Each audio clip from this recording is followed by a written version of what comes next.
Assalamualaikum sahabat, jumpa lagi dalam podcast Bring in Talk, berpikir bergerak tuntas. Sebuah podcast yang diinisiasi oleh Balitbang Partai Golkar. Bersama saya Amir Agofur dan seperti biasa saya ditemani oleh rekan saya. Saya Bambang Sutrisno. Oke Mas Bambang, hari ini kira-kira kita akan membahas sesuatu yang sangat strategis tentang politik luar negeri Indonesia di bawah kepemimpinan Presiden Prabowo. Betul. Hari ini kita ada tamu yang luar biasa, Bang Yasril Ananta Baharudin. Okay. Beliau ini politisi senior Partai Golkar, Ya. Bang Amir, ya, dan juga mantan duta besar serta mantan anggota DPR RI, Ketua Komisi 1. Assalamualaikum, Bang. Waalaikumsalam, Apa Pak kabar? Amir dan Pak Bambang. Apa kabar Bang Yasril? Alhamdulillah, Alhamdulillah. baik-baik. Ya. Jadi seingat saya Pak Yasril ini pernah menjadi Ketua Komisi 1 DPR RI Betul. 2004-2009. 1999 sampai 2001, zamannya Presiden Gus Dur. Oh zamannya Presiden. Walaupun Gus saya Dur. anggota DPR-nya sampai 2024. Waktu Bang Yasril ini jadi Ketua Komisi 1 DPR RI, pernah ada julukan para koboi Senayan. Ya. Ya, dan Bang Yasril ini saya ingat salah satu di antara para koboi Senayan itu. Begitu Bang ya? Ya, Oke. kurang lebih lah begitu. Nah, karena kita berhadapan dengan koboi Senayan, mantan koboi Senayan, kayaknya kita akan mendapatkan ulasan-ulasan yang lugas tentang diplomasi luar negeri Indonesia di bawah pemimpin Presiden Prabowo Subianto. Gitu ya Bang ya. Ya. Kita mulai Bang. Jadi Bang, ada perbedaan yang kontras gitu ya antara Presiden Prabowo dengan presiden sebelumnya, Jokowi. Kalau dulu Presiden Jokowi itu sering belusukan ke dalam kota, hanya di Indonesia belusukannya. Nah, sementara Pak Prabowo ini sering kali belusukan ke luar negeri, Bang. Gitu. Terakhir dia ada 2 minggu kalau tidak salah belusukan ke Brazil sampai ke Prancis, juga di negara-negara Uni Eropa lainnya.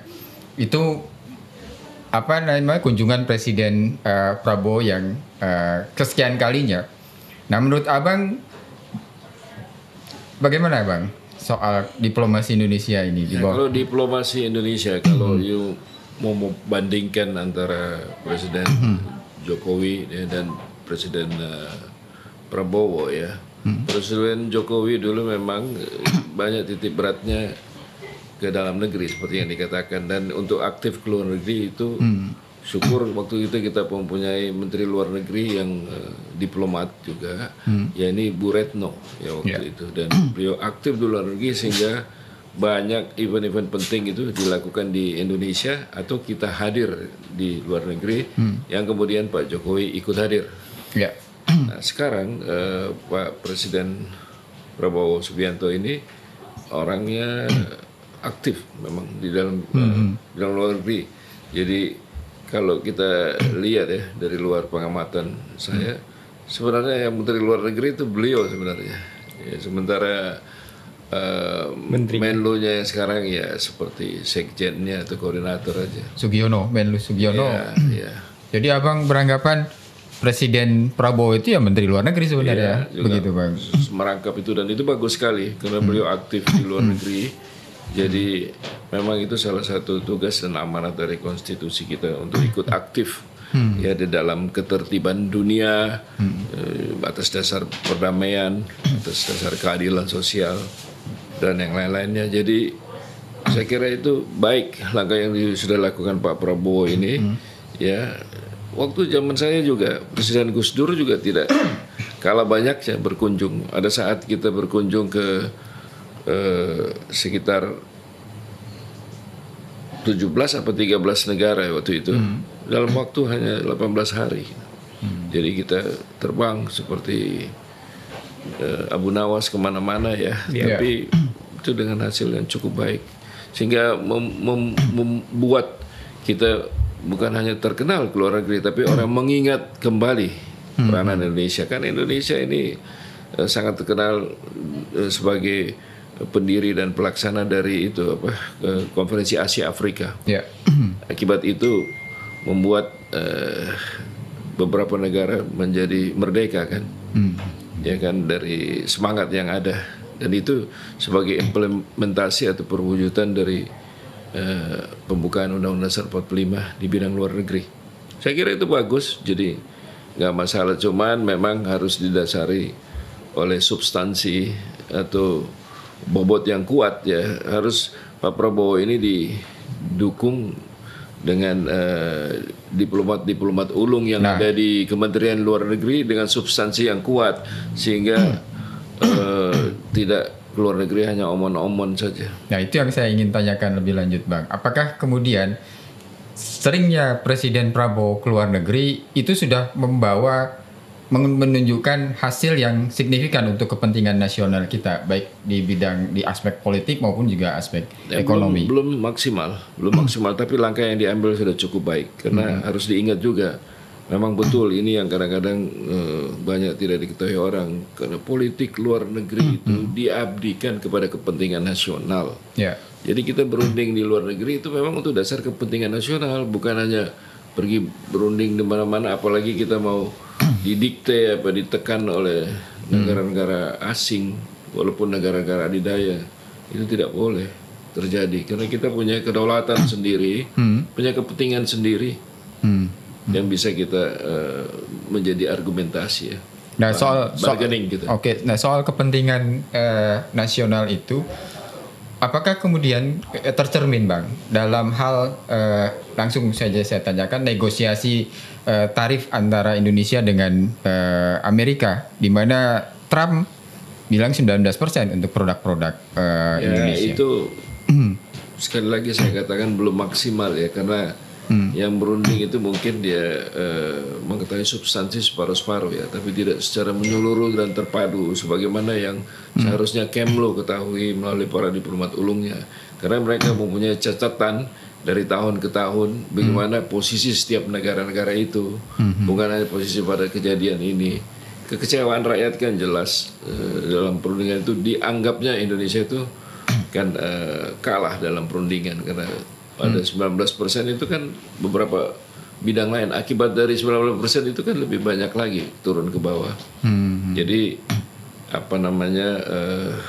langkah yang diambil sudah mulai, tapi harus diikuti, kalau kita berjuang di dalam luar negeri, diplomasi itu harus konsisten, Pak. Dari waktu ke waktu itu ada tahapannya, ada kesinambungannya, nggak bisa tiba saat tiba akal seperti yang banyak terjadi.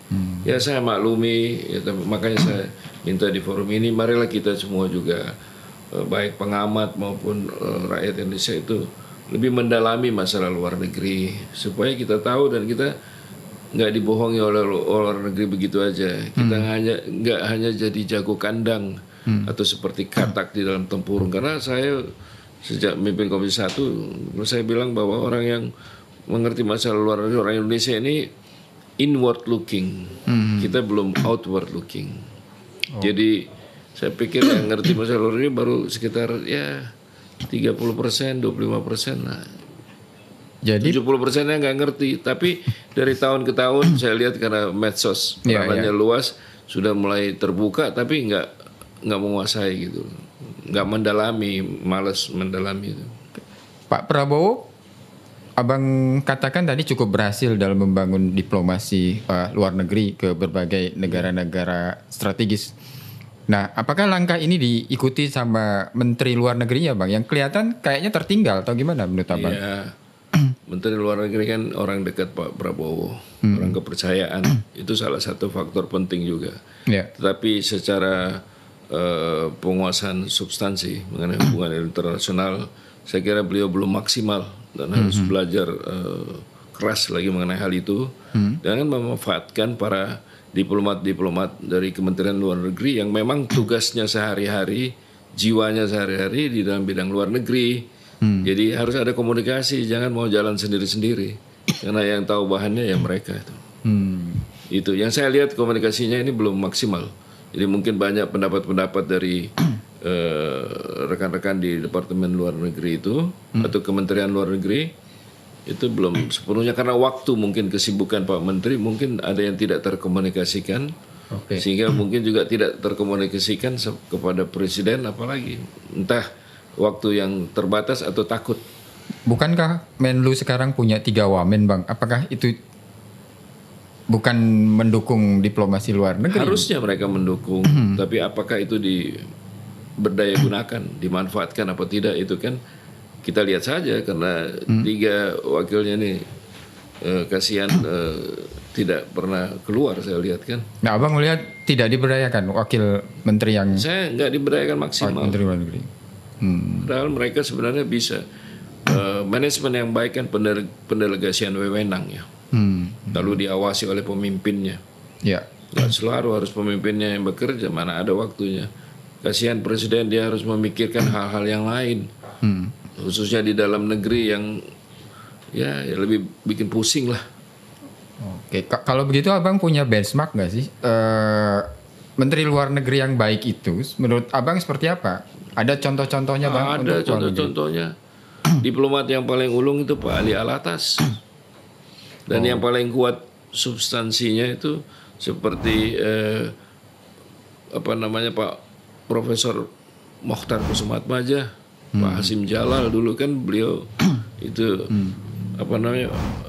mengenai Nusantara ya, itu laut itu mereka yang yang memperjuangkan dengan gigih. Tapi itu pun tidak dipertahankan oleh yang berikutnya, mungkin tidak didalami lebih lanjut, sehingga kadang-kadang ada yang dilukai atau tersenggol dari itu daerah yang kita sudah tetapkan. Nah, menurut Abang Menteri Luar Negeri yang sekarang Pak Sugiono itu belum mencapai benchmark seperti yang Abang sebutkan tadi, seperti Pak belum masih jauh panggang dari api. Beliau kan baru mengetahui cara-cara hubungan internasional aja mungkin belum maksimal, apalagi diplomasi. Beliau tidak berlatar belakang diplomat, ya. Jadi ibaratnya itu mana ada itu polisi terus dia jadi panglima TNI atau panglima TNI jadi polisi.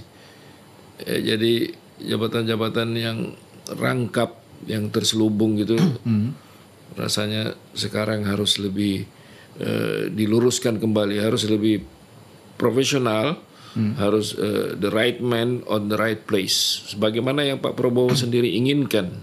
Tapi kami nggak tahu yang terjadi kok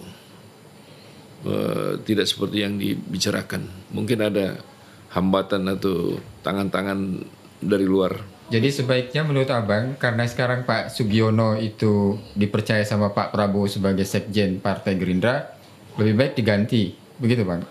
Bukan lebih baik diganti. Saya tidak ingin mendikte karena itu hak prerogatif dari presiden ya. Namun demikian kalau tiba pada pilihan itu, saya kira baiknya beliau berkonsentrasi sebagai sekjen aja dari suatu partai, karena partai juga itu penting loh, tidak kalah pentingnya jabatan sebagai sekjen, harus mengurusi begitu banyak masalah-masalah di Indonesia. Sementara Menteri Luar Negeri kan bisa diambil dari para diplomat yang senior atau yang karir ya, Bang? Profesional ya di dalam bidangnya. Cukup banyak kok. Kebetulan saya sendiri dari Kemlu, waktu dulu namanya Deplu ya. Jadi saya tahu banyak adik-adik saya generasi muda ini yang bagus-bagus. Oke Bang, saya lanjutkan dengan Mas Bambang. Tapi sebelum Mas Bambang tanya, saya ingatkan ke pemirsa untuk jangan lupa like, comment, share, and subscribe. Silakan Mas Bambang. Baik, Kang Amir. Ini diskusi kita sore ini kita bahas tentang geopolitik. Saya akan beralih sedikit soal geopolitik, Bang Yasril. Kita ketahui bahwa beberapa tahun terakhir ini kan dunia sedang tidak baik-baik saja. Ini kan banyak sekali pertikaian, konflik dan sebagainya, termasuk terpilihnya pemimpin-pemimpin yang keras. Misalnya satu strategi yang dikembangkan oleh Trump, yang presiden Amerika yang begitu keras, ini ternyata membuat reaksi dunia juga semakin keras dan banyak pertikaian di mana-mana yang tidak selesai. Saya ingin pandangan Bang Yasril terhadap situasi geopolitik dunia. Apa yang terjadi, Bang Yasril?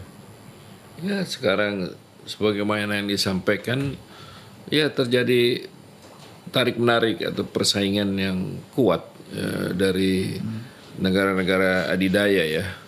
Sebab menurut hemat saya sekarang dan insya Allah ke depan nantinya itu kekuatan dunia itu berada di Asia Pasifik. Jadi bukan lagi Amerika atau Eropa, itu sudah masa lalu. Mereka harusnya sadar akan keadaan gini dan mengakuilah, kembalikan. Karena di kawasan Asia Pasifik ini itu coba ada negara-negara kuat, misalnya ada Soviet di ujung sana ya, di Vladivostok. Kemudian ada Korea Utara maupun Selatan, ada Jepang, ada Cina, ada Taiwan. Kemudian ada kita ASEAN, ada juga Australia gitu loh. Dan di mana itu kekayaan dunia intinya itu ada di kawasan Asia Pasifik ini. Segala macam sumber daya alam, sumber daya manusia juga ada pada kita. Mereka dulu menikmati pada saat mereka dewasa dulu, Amerika Serikat dan negara sekutunya, negara-negara Barat. Kita waktu itu kan masih teenagers, masih anak-anak. Jadi mereka merampok atau mencuri hasil dari sumber daya alam di sini, ya, yang dengan memeras ya, dengan menjajah, itu yang membuat mereka jadi kaya raya kan. Mereka sendiri dari mana anunya kalau mau terus-terus jagoan. Tapi ya perputaran alam, perputaran dunia membuat mereka kan menjadi tua sekarang. Kita yang menjadi dewasa. Mereka harus sadari itu. Ya, saat-saat tua terakhir ini kayak Donald Trump itu, mereka masih terus mau semacam post power syndrome dari negaranya ya. Tapi mestinya mereka sadari, justru membantu kepada kita di Asia Pasifik. Kalau kita besar jaya seperti mereka dulu, kan kita juga membantu bekerja sama mereka. Itu prinsip itu yang harus kita tanamkan sehingga mengarah kepada perdamaian, bukan pertikaian, bukan ketegangan yang bisa mengancam itu kehidupan bangsa dan negara di seluruh dunia ini. Tapi tampaknya apa yang Bang Yasril harapkan itu kan tidak terjadi ya. Ketegangan itu terus terjadi gitu ya. Kata-kata keras itu ditampilkan di depan publik. Yang terakhir ini kan kita dengar Rusia menarik diri dari perjanjian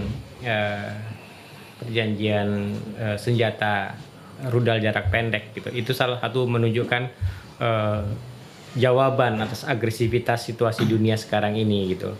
Nah, sementara lembaga badan-badan internasional khususnya PBB ini kelihatannya semakin lemah perannya di dalam melakukan mediasi atau menyelesaikan konflik. Bagaimana Bang Yasril melihatnya ini? Saya kok melihatnya dengan tenang bahwa inilah perputaran dunia secara alamiah, Pak. Jadi ada yang kuat terus ada nanti yang melawannya, kemudian ada lagi yang membantunya. Lama-lama yang kami bayangkan tadi itu insya Allah bisa terjadi, Pak. Karena mau nggak mau mereka akan kembali ke situ. Bahkan saya membayangkan yang terindah di antara negara-negara itu, yang saya secara berkhayal mungkin memimpikan apa yang dikatakan oleh orang-orang tua dulu atau ada di Al-Quran bahwa surga itu dialiri oleh sungai apa segala macam. Saya pikir kalau lihat-lihat itu ya secara hayal seperti itu Indonesia, Pak. Di mana ada negara di dunia ini yang terletak di antara dua samudera, dua benua, dan di tengah-tengahnya ekuator. Mestinya kita bersyukur sama Tuhan ya, kita berdaya guna dan mendaya gunakan sumber alam kita ini yang terlengkap di seluruh dunia, yang kemudian juga kita abdikan, kita bantu negara-negara kawasan kita gitu loh, Pak. Jadi kita sendiri ini ke dalam juga harus membenah diri, jangan ribut-ribut terus, dibodohi orang terus. Orang luar negeri bangsa lain tidak pernah akan senang kalau kita bersatu atau kita kaya maju, selalu dihambat. Walaupun insya Allah Tuhan yang menentukan nanti bahwa kita tetap bisa maju, Pak. Jadi proses itu harus tetap berjalan dan kita harus tetap tawakal, harus tetap bersabar, percaya kehadirat Allah Subhanahu wa taala. Jadi menurut Abang ada intervensi dari negara lain untuk Indonesia tidak? Oh pasti Pak, pasti nggak mungkin. Gak usah contoh itu konflik yang terjadi di di Kamboja maupun di Thailand. Walaupun itu intinya dari kedua negara itu sendiri, khususnya dari Thailand ya. Tapi kan pasti ada dukungan dari luar. Ada celah masuk. Dalam rangka kesepakatan gencatan senjata kan, selain kita sesama negara ASEAN ikut menyelesaikannya di bawah koordinasi Anwar Ibrahim, Malaysia. waktu Perdana Menteri Anwar Ibrahim itu memang jadi sekarang ini kedudukannya ketua KTT ASEAN ya. Nanti kan berubah yang lain lagi. Dan memang sebelum beliau ke sana berunding itu datang ke Indonesia dulu tentu. Semacam berdialog, berdiskusi, sowan ya, minta pandangan dari Indonesia dan tentu Presiden Prabowo. Saya sebenarnya sangat menyayangkan dalam khusus mengenai konflik ini ya. Itu pemerintah Indonesia ya, itu gak bersikap yang tegas dan jelas gitu. Untuk konflik Kamboja dan Thailand. Ya. Maksudnya apa? Tidak seperti yang diucapkan oleh Menteri Sekretaris Negara ya, bahwa kita itu tidak boleh mencampuri urusan dalam negeri orang lain. Itu semua kita sudah tahu. Iya, normatif. Dan tidak mungkin kita akan melakukan. Jangankan kita, negara besar pun itu akan dengan berat hati dan sekarang akan ketahuan. Kalau dulu kan enggak. Sekarang kan medsos ini banyak. Seharusnya kita Indonesia ini bersikap. Ya, bersikapnya itu apa? Karena kita ini adalah pendiri dan pemimpin ASEAN. Dan ASEAN itu adalah soko guru dari politik luar negeri Indonesia. Jadi kita harus bersikap dong, bilang ayo jangan emosi, jangan nafsu, mari selesaikan secara musyawarah mufakat sebagaimana kebiasaan di ASEAN ini, ya kan? Dan ini loh jalan keluarnya, ini kita bantu ini. Ya, negara lain jangan campur, ya, karena negara lain tuh ada yang sengaja mencampur. Biasa dia mencampur di Timur Tengah, mencampur di Amerika Latin, di kawasan. Ini dia mau senggol-senggol lagi di ASEAN. Padahal ini ASEAN kan bagian dari beberapa negara besar lain juga. Ini nakal ini negara yang saya tidak bisa sebutkan, tapi saya kira semua orang tahu siapa negara itu yang suka bikin kacau di mana-mana. Ya, Amerika. Suka bicara demokrasi, bicara hak asasi manusia, bicara lingkungan. Padahal mereka ini oknumnya pelanggar utama dari hal ini. 3 hal itu pengkhianat.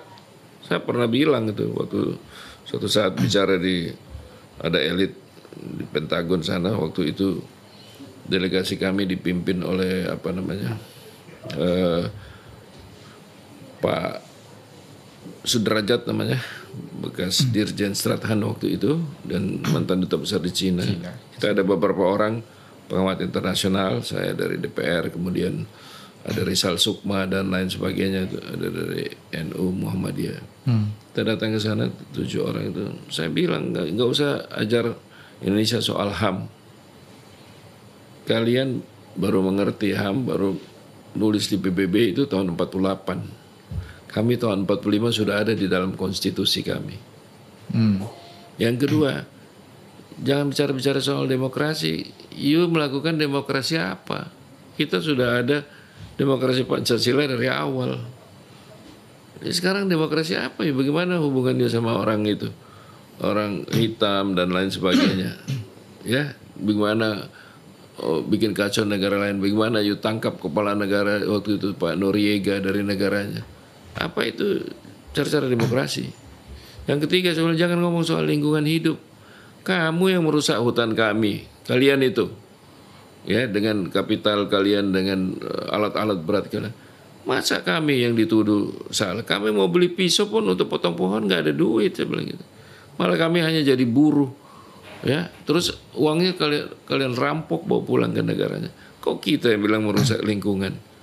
Saya bilang ya sudah, nggak usah jawab ini, take it as your homework saja, saya bilang gitu. Dan ada yang berani jawab. Bang, kembali ke peran Indonesia untuk di kawasan ASEAN. Yang terbaru itu kan yang konflik Kamboja sama Thailand. Abang tadi menyatakan Indonesia belum terlibat sama sekali untuk di terlibat sih udah Pak statement tapi nggak secara tegas sebagai pemimpin kan harus jelas.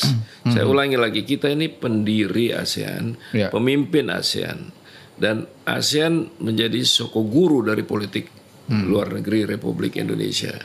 Ya kita kan bisa sebagai seorang kakak ya bicara sama adiknya.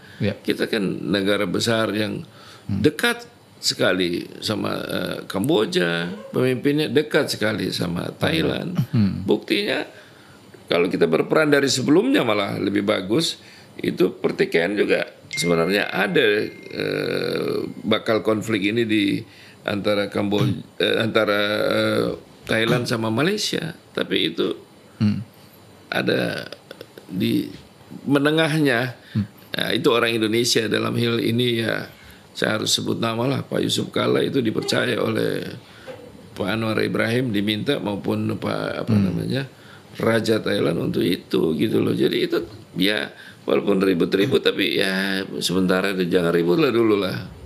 Jadi menurut supaya Abang kita membangun gitu. Jadi menurut Abang walaupun Indonesia saat ini bukan sebagai pimpinan ASEAN tapi Malaysia, tapi peran itu juga harus kita dorong. Harus kedudukan kita yang paling kuat dan kalau kita bersikap itu berdampak kepada negara-negara lain di kawasan ini dong.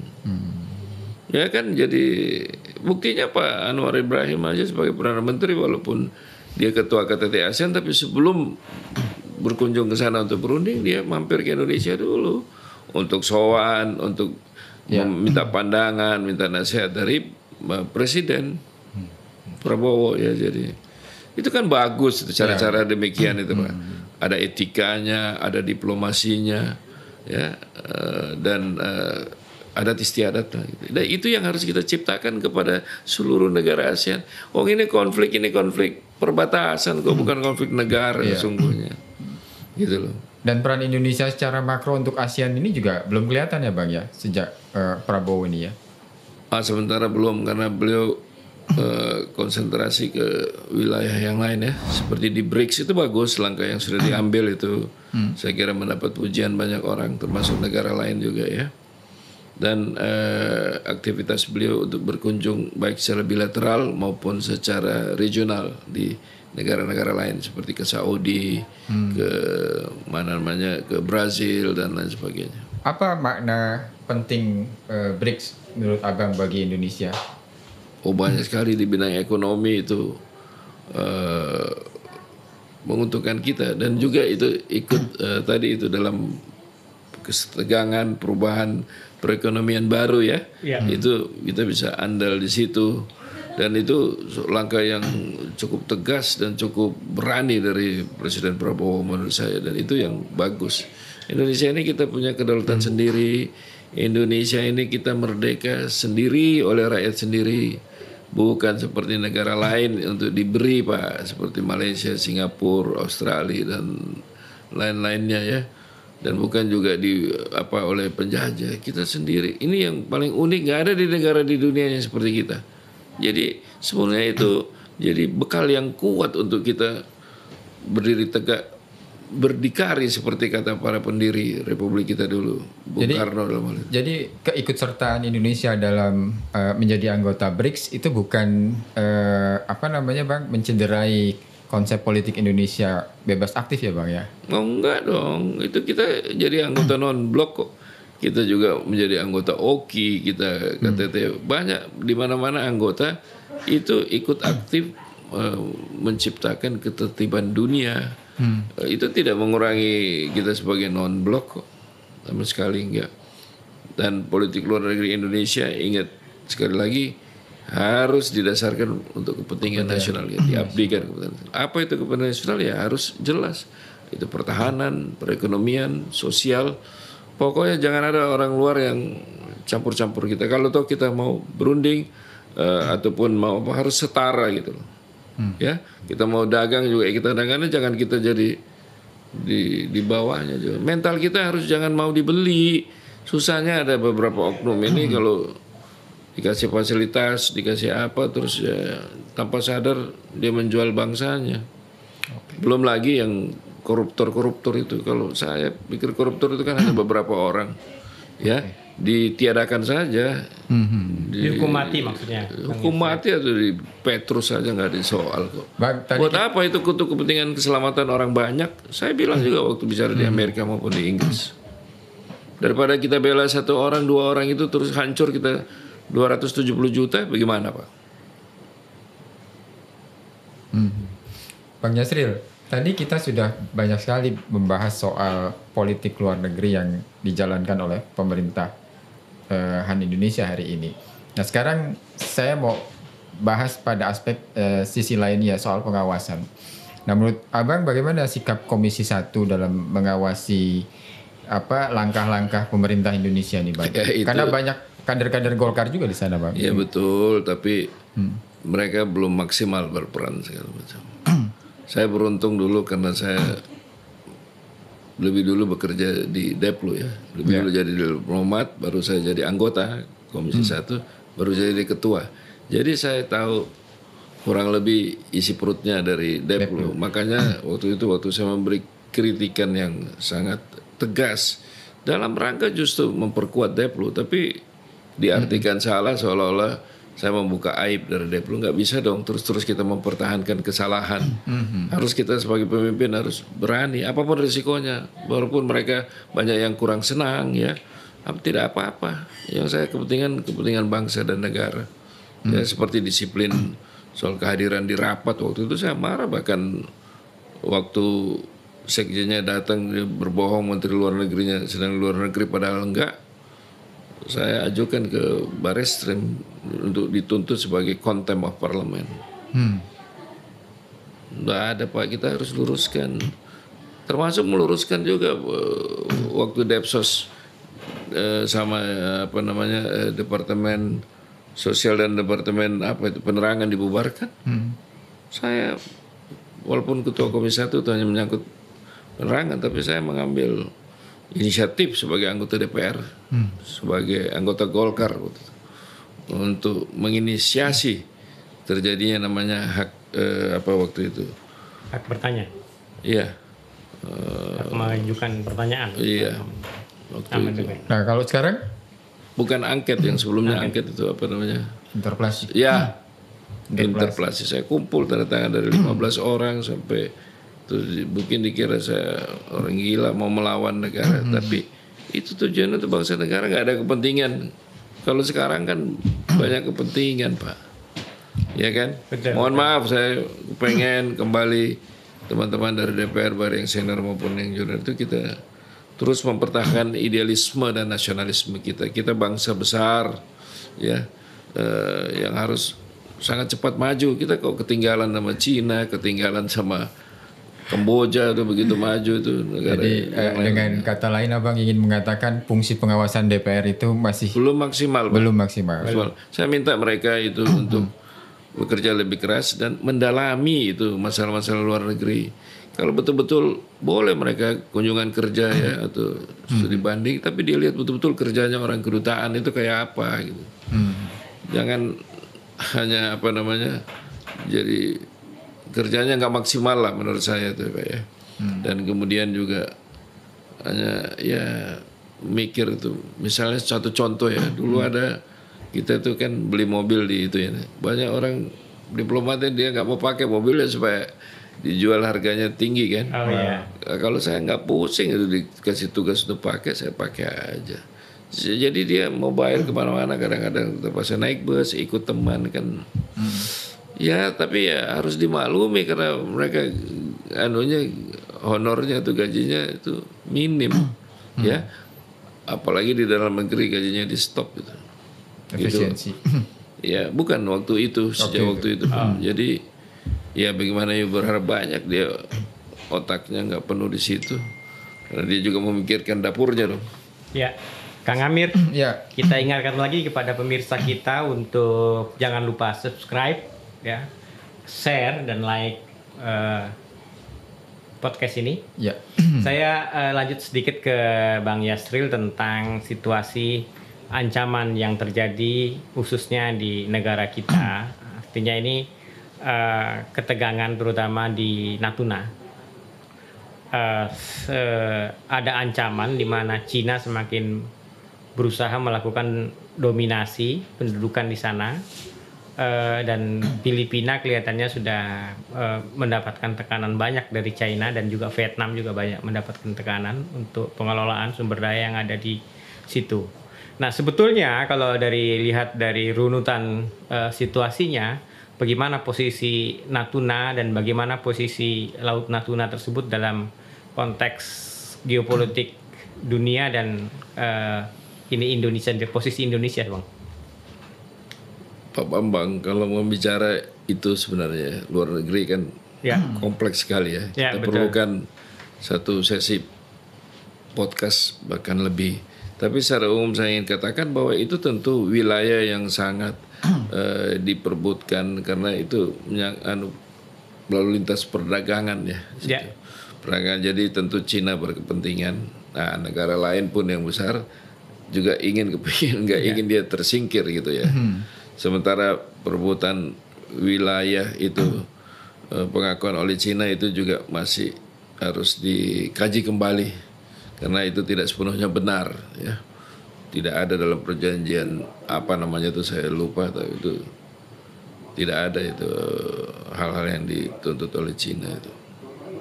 Demikian pula Indonesia sendiri sebenarnya ada wilayah kosong tertentu yang tidak berkaitan gitu. Iya, kan wilayah Pulau Natuna kita itu di dalam klaim Cina kan dilalui oleh 9 garis atau 10 garis mereka itu. Iya. Dan itu kan menjadi duri dalam hubungan kita dengan Cina ya. Betul. Tapi ya itulah saya katakan tadi, itu kan perebutan kekuatan di dunia ya. Iya. Kalau kita bicara baik-baik, berunding baik-baik, saya kira nggak ada masalah yang nggak bisa kita selesaikan kok. Karena itu masalah sensitif, menyangkut kedaulatan suatu negara, baik itu Filipina, Malaysia dan lain sebagainya. Jadi runding lah ASEAN, kita runding baik-baik, kita ngomong baik-baik sama Cina, pasti mereka mengerti.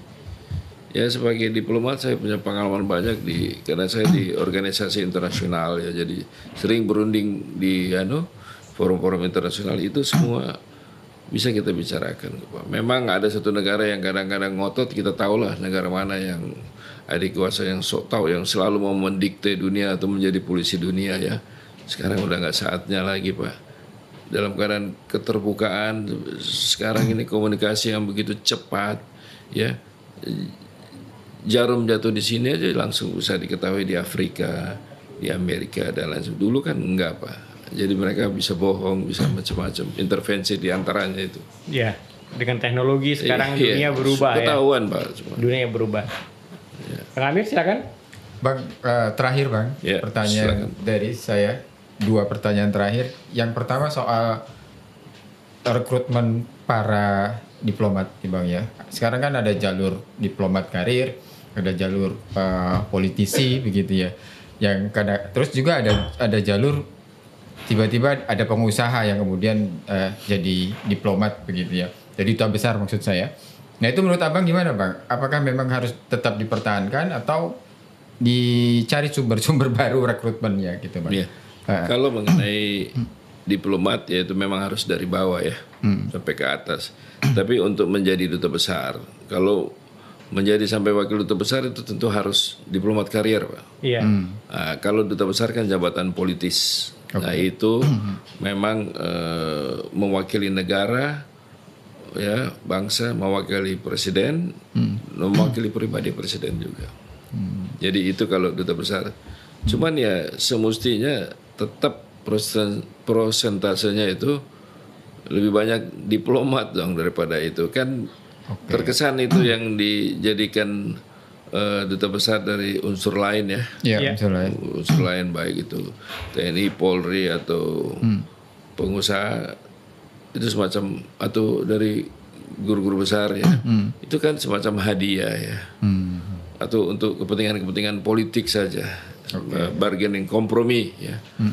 Tapi ada yang sebenarnya juga terus terang saya harus akui kita perlukan dari luar juga, dari luar Kemlu sendiri, bagi mereka yang betul-betul punya profesi yang profesional di bidangnya.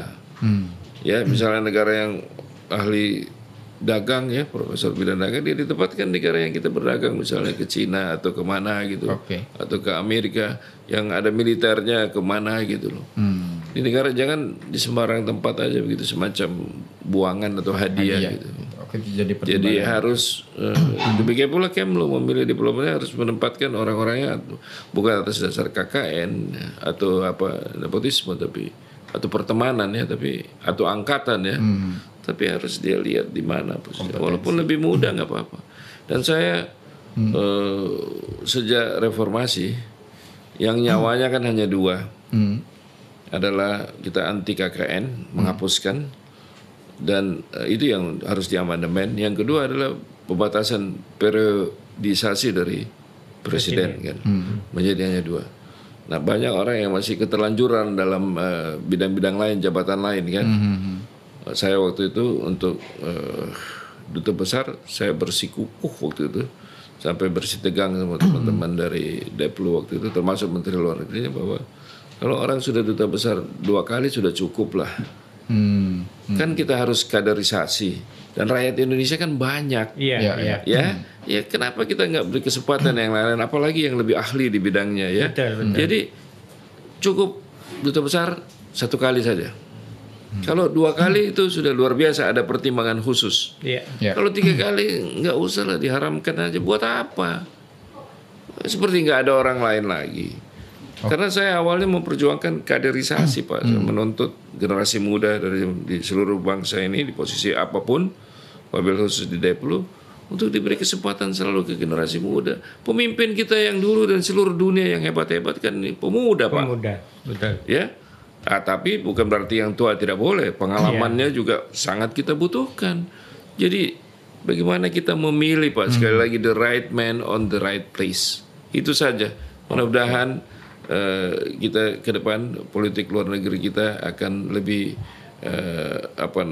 maju ya, akan lebih berguna sebagaimana diamanatkan oleh konstitusi kita, ikut menciptakan ketertiban dunia atas dasar perdamaian dan atas dasar keadilan. Begitu Pak. Oke. Terima kasih banyak Bang, closing statementnya yang tadi Abang sampaikan.